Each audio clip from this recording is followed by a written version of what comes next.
자, 오늘 이제 11월 29일입니다. 이 CBA 협정을 앞두고 엄청난 이 광폭 스토브리그 행보가 이어지고 있는데요. 이 토론토 같은 경우에도 이 직장 폐쇄를 앞두고 대여급 선발 투수 영입에 드디어 또 성공을 했습니다. 그렇습니다. 이 가우스먼과 5년에 1억 1천만 달러의 계약을 맺었죠. 그래요. 지난주에도 저희가 이 가우스먼 토론토행이 점쳐지는 후보 중에 하나다 이렇게 말씀을 드렸는데, 매치와 경합 끝에 결국 이제 토론토가 영입전에서도 승리를 거두게 됐네요. 토론토 팬분들 입장에서는 기분 좋을 만한 소식인 게, 매치가 오히려 가우스먼한테 더 많은 돈을 제시를 했는데 네. 가우스먼이 토론토를 선택했다고 합니다. 그래. 가우스먼 선수가 과거에 이제 등번호 고르는 데 있어서 이제 할라데이 선수의 영향을 받았다 이런 얘기를 했었던 걸로 봤을 그렇죠. 때, 아무래도 이제 토론토의 레전드의 할라데이 뭐 영향이 어느 정도는 조금 있었을 것 같기도 하고, 맞습니다. 토론토에서 이제 다시 한번 또 이 아메리칸 리그 동부주로 돌아가게 된 가우스먼 선수라고 말씀드릴 수 있겠습니다. 가우스먼이 어떤 선수인지에 대해서 간단하게 정리를 해봐야겠죠. 일단 지난 2013 시즌에 볼티모어에서 데뷔를 했었고요.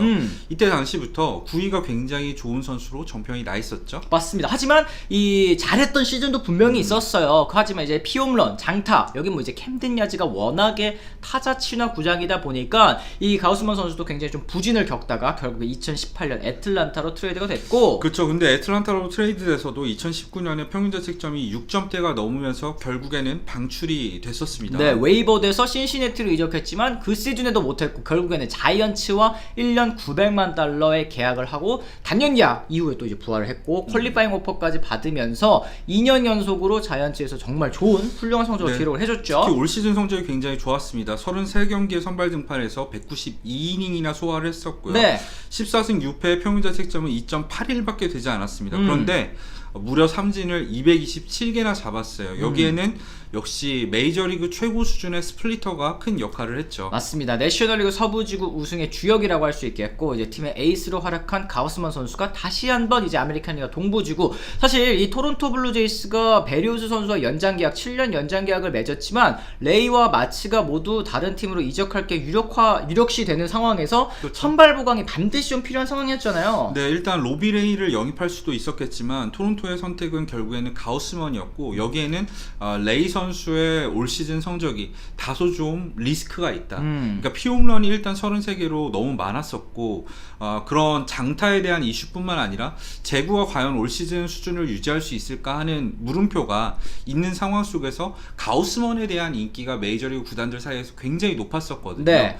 토론토가 과감하게 가우스먼을 잡는 배팅을 한 거라고 볼 수 있겠죠. 그렇습니다. 일단 저는 굉장히 좋은 계약이라고 생각이 드는 게, 계약 기간 5년으로 끄는 것도 일단은 정말 좋습니다. 지금 이제 내년 시즌 만 31살에 2026 시즌 만 35살에 종료가 되는 계약이기 때문에 이 선발 투수 에이징 커브가 있다고 하더라도 막 그렇게 이 그렇죠. 계약 기간 말미에 부진할까? 이런 생각이 좀 들긴 하거든요. 마지막 1, 2년 정도가 살짝 걱정이 되긴 하는데, 이 정도급 되는 FA 선수를 영입하는 데 있어서 전성기만 쏙 빼먹는 계약은 당연히 불가능하기 때문에 네. 적절한 금액이라고 생각하고요. 일단 연평균 금액이 2,200만 달러예요. 그러니까 옛날로 치면 진짜 큰 돈인데, 요새 FA 시장에서 슈어저가 연평균 4,200만 달러를 받는 시장인데, 그쵸. 이 가우스먼을 연평균 2,200만 달러에 잡은 거면 거의 절반 아니겠습니까? 맞아요. 연봉으로만 치면. 네. 굉장히 좋은 계약이라고 생각을 해요. 그러니까 이제 신더가드 선수가 사실 이 올 시즌에 두 경기밖에 나오지 네. 못했었고, 아직까지 건강에 대한 의문부호가 있고, 뭐 단년 계약이고 여러 가지를 고려해 봤을 때에도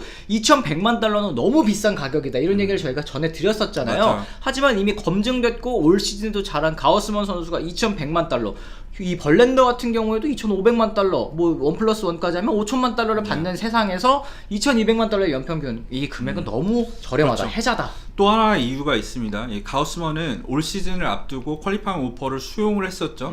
그래서 이번에 FA가 됐을 때는 퀄리파잉 오퍼를 날릴 수가 없는 상황이었기 때문에 토론토가 영입을 하는 데 있어서 드래프트 픽의 손실도 없다는 거, 이것도 굉장한 메리트가 될 수 있습니다. 맞습니다. 이제 토론토 이 올 시즌에도 뭐 아쉽게 포스트 시즌에 한 경기 차라도 진출 실패를 했고, 다음 시즌에도 포스트 시즌 가보겠다 의지를 지금 드러내는 영입이라고 할 수 있을 것 같은데, 지금 레이와 마츠 이탈한 자리 중 하나를 가우스먼 선수로 채우면서 어느 그렇습니다. 정도 다음 시즌 선발 진행의 구성을 마친 것처럼 보여요. 네, 첫 번째 류현진 선수가 있겠고요. 베리오스 선수, 가우스먼, 그리고 만화 선수까지 있고요. 5선발 같은 경우에 경우에는 스트리플린과 피어슨이 대기를 하고 있기 때문에 선발진에서 더 이상의 보강이 필요할까 생각이 들 정도로, 그리고 타선은 뭐 올 시즌 정말 말할 것도 없었고요. 시미언이 이탈해도 여전히 강하기 때문에 투타 밸런스가 굉장히 잘 갖춰진 팀으로 보입니다. 네, 지금 이 토론토가 3년 연속으로 스토브리그에서 거액을 쓰고 있습니다. 뭐 류현진 선수로부터 시작된 신호탄이 뭐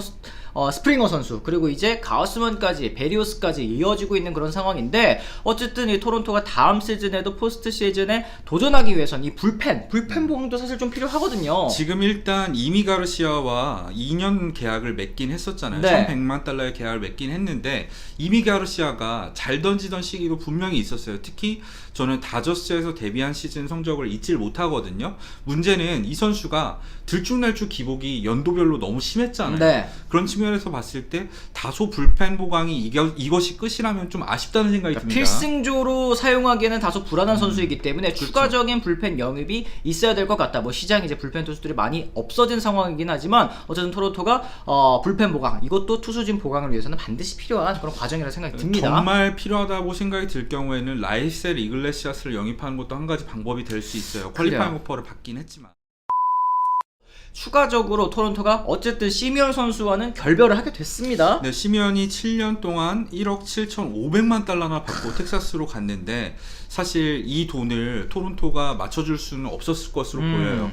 일단 투수진 보강이 더 시급한 상황이기도 했었고, 시미언한테 이런 돈을 쓰면 토론토는 이제 투수 보강이 굉장히 차질을 빚을 수도 있는 상황이고, 네. 시미언의 계약 자체도 사실 팬그래프라던가 아니면 그 MLB 트레이드 루머스 이런 데 예상보다 너무 컸어. 7년 계약도 사실은 이 시미언 선수의 나이를 생각했을 때 너무 긴 게 아닌가 하는 얘기가 나올 수도 있는 상황이고, 그래요? 계약 규모 자체도 거의 2억 달러에 육박하는 수준입니다. 네, 연평균 2,500만 달러라고 한다면 이제 연평균 금액은 뭐 생각보다 그렇게까지 오래 활약한 거에 비하면은 이제 그렇죠. 비싸지는 않은 편이지만, 이제 계약 기간이 7년, 이 보장 기간이 아무래도 이 텍사스를 선택하는 데 있어서 제일 큰 영향을 주지 않았을까, 이런 생각이 좀 듭니다. 이제 계약 끝나면 2028년이 되는 거니까 이 텍사스가 굉장히 좀 공격적으로 이번 스토브리그에 임하고 있다라는 점을 알 수 있어요. 시미언 같은 경우에는 다시 한번 정리를 해드리자면, 올 시즌 2루수 역대 홈런 1위 기록 45개를 때려냈고요. 골드글러브, 실버 슬러거, 그리고 MVP 투표에서도 3위를 차지한 선수인데, 네.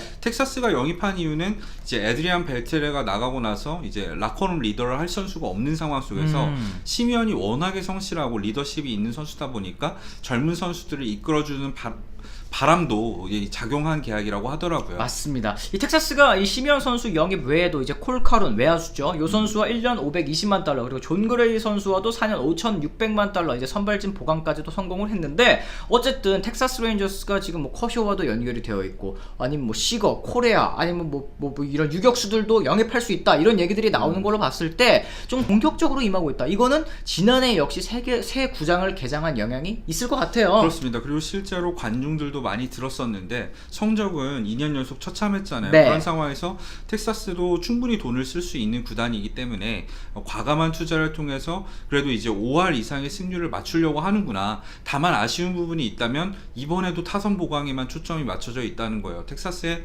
더 심각한 점은 사실 선발진일 수가 있습니다. 그레이 영입에서 이제 멈추면 안 된다, 그렇죠. 이런 얘기를 하시는 것 같아요. 네, 맞습니다. 자, 어쨌든 토론토 블루제이스는 지금 어쨌든 시미언 선수가 나갔지만 선발진 보강하면서 요건 투타 밸런스를 살짝 맞춰가는 그런 과정인 것 같습니다. 여기에서 멈추면 안 되고, 이 레이, 마츠 나간 자리 가우스만 하나로 채웠으니까 남은 한 자리 이제 불펜 보강으로 조금 그렇죠. 계속 스토브리그 이어갔으면 좋겠다. 네, 여기서 더 추가한다면은 아무래도 내야수 영입이 좀 필요하지 않나 싶은데요. 시미언이 나간 2루 자리는 뭐 비지오 선수로 메꿀 수 있다고 치더라도, 에스피냐리 올 시즌 정말 3루에서 알토란 같은 활약을 펼쳐줬지만 풀타임 3루수로서는 아무래도 생산력 문제가 있다 보니까 트레이드를 통한 3루수 영입도 한번 생각을 해볼 만하지 않을까 싶습니다. 그렇습니다. 어쨌든 계속해서 이 토론토가 경쟁력 있는 로스터를 만들어 가고 있다는 것은 이제 류현진 선수를 응원하시는 팬분들에게도 굉장히 좀 좋은 영향일 것 네. 같고요. 과연 이 스토브리그에서 토론토 어떻게 전력 보강을 마칠지도 계속 관심을 가져주시면 좋겠습니다. 자, 이렇게 해서 저희가 오늘 준비한 컨텐츠는 또 여기까지입니다. 저희는 또 내일 다시 다른 컨텐츠로 돌아오도록 하겠습니다. 지금까지 시청해주신 분들 모두 감사합니다. 고맙습니다.